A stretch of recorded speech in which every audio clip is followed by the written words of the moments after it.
Hey guys, welcome back to another video. It's me, Mr. Cameraman, and today we are talking about X-Men Apocalypse. So, this is part of my X-Men reviews Road to Deadpool 3 / videos every day in July. Hopefully that's still a thing. It's been very challenging trying to get all these videos out. But now we're up to X-Men Apocalypse. And I really went into this film expecting to hate it. Especially after coming off X-Men First Class and Days of Future Past, two films that I very much loved. Thinking back on my review of Days of Future Past, I was very negative.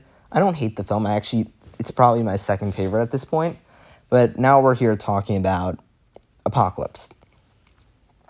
I will say I went into it hating it, but looking back on it, and while I was watching it, I think it was decent. Like, for me, this is on the same level as, like, X-Men 1, kind of. Or, it's really, I don't think it's that bad. And I have my reasoning for this, so don't get mad, but let's talk about it. First, the best thing about this film is the intro. I love all of the X-Men intro sequences, and the best ones are X2, Days of Future Past, and this. First Class could have had the best one, but there wasn't one in First Class. But this one is actually surprisingly good, so, like, that one was just very fun. But this film, and I feel like all the X-Men films, I just want to get this out of the way, they are all structured very similarly. And hear me out. The film opens. They have some time. Then some big destruction happens. And this is the X Mansion. And X2, it's the X Mansion. Or something big happens. And then for the last hour of the film is the final battle.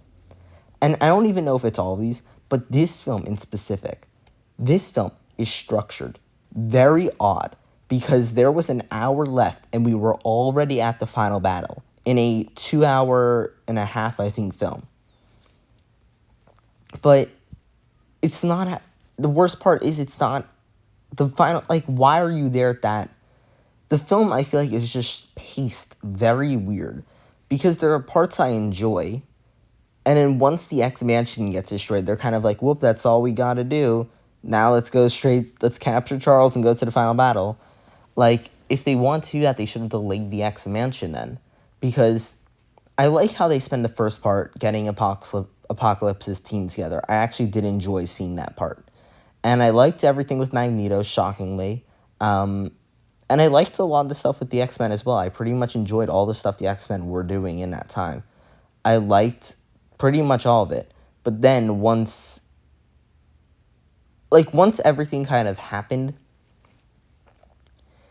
there was then that whole part in Stryker's lair, I believe, which was fine.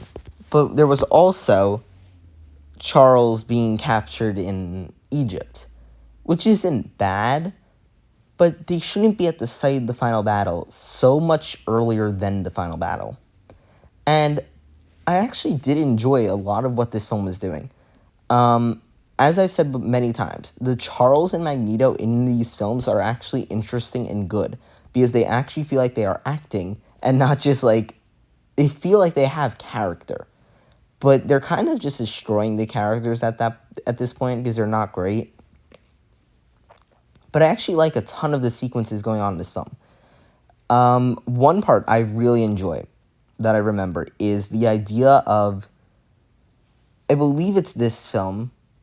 I'm almost certain it is this film. But,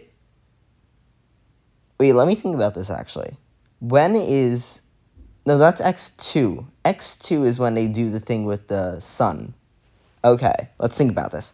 If that happens in X2, there was something that happened in this film where Cerebro is destroyed. And I love it because I think Havoc's character is so good in this. I will say Havoc was pretty solid in both this and First Class. I very much enjoyed him in both. And I feel like he was definitely a standout performance in both of them. I feel like he's a very fun character. And I love him with Hank as well. But there's this one part where he, like, does the whole destroying Cerebro thing. I don't remember exactly how that happened. I think Charles accidentally, like, got, like, hijacked almost. Like, I'm trying to remember parts about this film. I just don't remember much. For a second, I was going back to X2, but then I realized that was a different film. But I love the idea of, like, Charles kind of being into, like, how he was getting mind controlled. I love the visuals, and I love how, like, how his eyes went dark. Like, that was such a... I love that part of it. And how he was now targeting... I don't even know if I'm thinking of X2 or this. They're so similar. I swear to God, this is just X2. This film is just trying to do X2 again. And it's not even, like, subtly. They have Cerebro being destroyed. They have Charles being mind controlled. They go to Stryker's lair. The X-Mansion gets taken over or destroyed or something with the army. These films are so unbelievably similar. But... and Nightcrawler's in both. Like, all of them, even the characters are the same. Like, it's like they did a younger version of it. Like, imagine this was canon. It's like, how aren't they saying in X2, like, oh, it's not like we've been here before, or, like, whatever. Like, I just don't get it. But, as I was saying, I love when, the visual of when Havoc destroys Cerebro is so good. And I also like a lot of the added mutants here. I personally don't like Jean. I think she's boring. I don't like Cyclops that much, but I actually do like him and Havoc together. I actually like their dynamic when they're on screen together. Nightcrawler, I actually very much enjoyed this. I think Nightcrawler is very interesting when he's on screen. What other mutants were added? Psylocke, I didn't... none of the Storm, Psylocke, those people, I didn't hate. I believe there was another good mutant added. Quicksilver I enjoyed. I didn't love Quicksilver, but I enjoyed them. Hank in this as well. I think the first class of mutants, this is something very interesting, but the mutants in first class aren't, besides from Charles and Magneto, aren't actually, like, top-tier mutants. Like, Havoc is in a top-tier mutant. Like, that film, you had Havoc, Banshee, Mystique. Like, you didn't have a classic X-Men first class. You had that group, and now we are getting the real X-Men. We're getting the Cyclops, we're getting the Jean, we're getting the Storm. And yet, I feel like, even when you're at this film, which is only 2 films later, and even with the last film being not even, like, you don't even have an X-team in it, I feel like you can, even in this film, be like, well, the original X-Men, like, the X-Men from First Class, are just so much better. And I don't know why. Like, I think they are just given so much better development. I think the actors in it also feel like so much more invested and are having so much more fun with First Class compared to all of the others. I think First Class just has an energy that you don't get from any other X-Men film. But when we get here, it's like when you're watching them, even though these actors don't look really any older, it's like you're watching, like, Hank and Charles on screen, and it's like, oh wow, I love these two working on screen together. These are the old ones, and then we have the new students, but, like, it's been, like, 2 films. But I feel like these characters really have aged so much because there's, like, because of the new group, it makes you feel like the old characters are older. But I think the older characters are so much stronger than all of the new ones. I think Mystique in all of these is a very strong character. I think she always is done very well. Magneto and Charles, as I've said so many times, is very good. Quicksilver, I don't hate, I don't love. I think Quicksilver is pretty much, like, solid throughout all of these films. Yeah, but, like, Hank, I think is pretty good in all of these. I love him and Charles together, and I really like them. But overall, I just like a ton of stuff this film does. And yet, overall, this film is just still very bad. Because as much good there is, the fact that we have young Stryker still as an antagonistic force is pretty stupid.